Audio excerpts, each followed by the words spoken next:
Hello বন্ধুরা, স্ক্রিনে লক্ষ্য করছেন আমার মোবাইল ফোনের IMEI নাম্বার।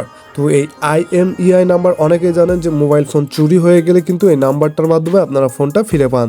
কীভাবে পান? আপনারা থানায় গিয়ে জিডি করার মাধ্যমে।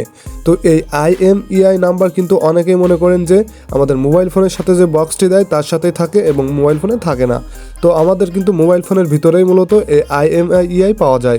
তো কিভাবে এই IMEI নাম্বারটা খুঁজে পাবেন চলুন আজকের ভিডিওতে দেখে নেব।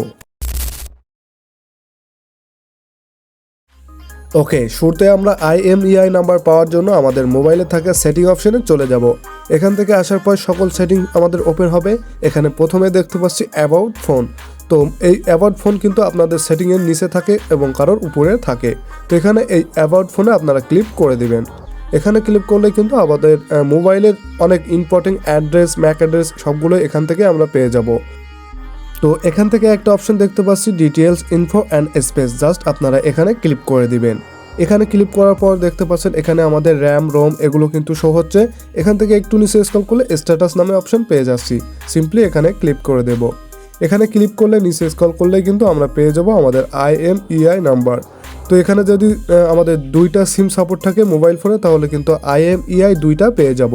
তো এখানে দেখতে পাচ্ছেন আমাদের IMEI সিমসোলার 2 এবং সিমসোলার 1 এখানে কিন্তু রয়েছে।